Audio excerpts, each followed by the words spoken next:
Yo, what's up? We're back again for part 2 of our 5-part mini-series we're doing on the art of the haggle. Last week, we spoke briefly, covered some pretty good topics, I feel, on social pressure, that getting over that social anxiety. If you missed that video, I'll leave a link in the description. Go check that out. Make sure you subscribe to the channel while you're there. This week is a big one for me. It's one of my, I feel like it's one of my expertise. It's one of my areas that I feel like I can succeed in most, and that is verbiage. Verbiage is one of those things that you can learn. You can most definitely learn. I am a living, breathing example of that. When I first started working in the field that I'm working now, I was clammed up, I shut off, I wasn't doing nothing, I wasn't talking no smack, none of that. And then I started making some friends and I got better at it.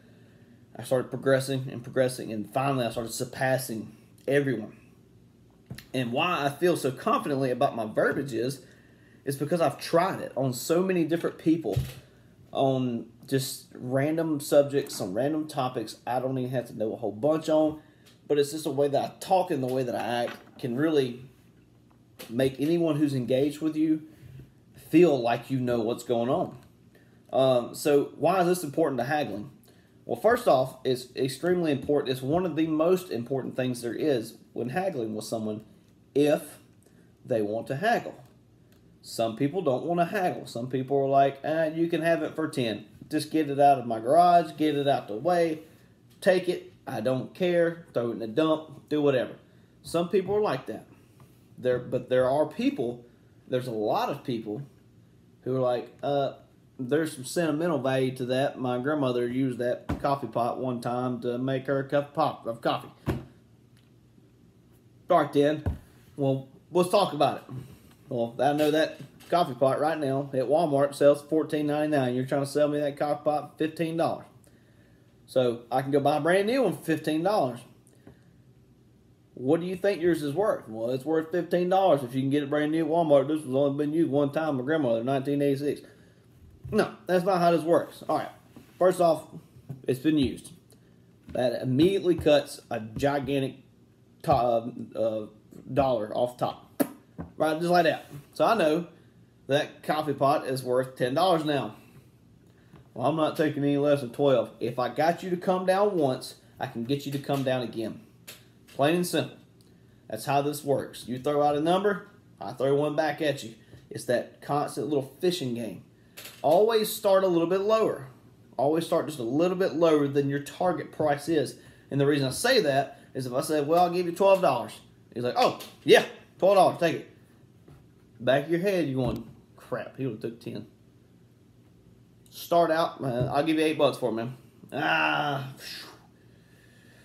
I'll do 13. I'll tell you what, man. I got a $10 bill, got your name on it. All right, I'll do 10. Boom, it's that easy. It's all about using words that you're not only familiar with, that you are comfortable with using. There's no reason to go outside of what you already know. If you go outside of what your vocabulary allows you to, you start sounding dumb. You just do. You sound ignorant, and you sound like you have no idea what you're talking about, and the conversation is over. Toodaloo, see you again. Bye. I'll sell it to somebody else. It's that easy. Keep in your boundaries. Your boundaries are here. If you go outside those boundaries, you start exceeding it. You are playing a game that is more than likely going to end up bad. You're going to lose. I'm not one who likes to lose. So I stay where I'm at. I know my lane. I stay in my lane. I know my vocabulary, how it works. I know my verbiage. I'm very clear. I'm very concise when I talk. I know these things, so I stay there.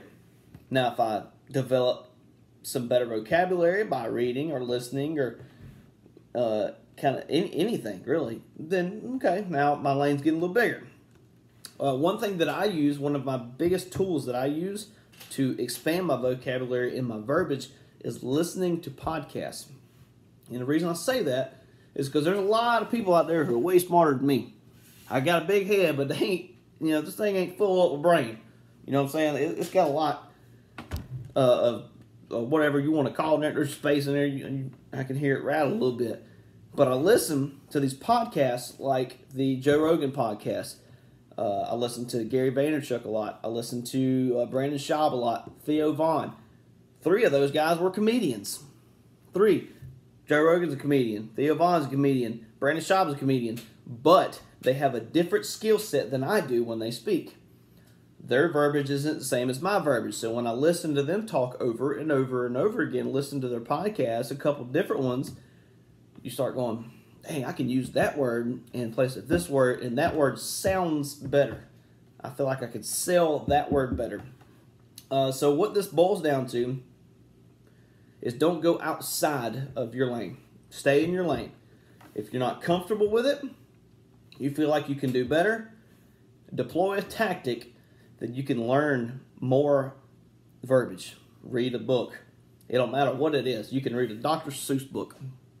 Don't matter. Just read something that you're not comfortable with, and you start picking up these words and picking up this lingo, and then you can deploy those tactics into getting you a deal.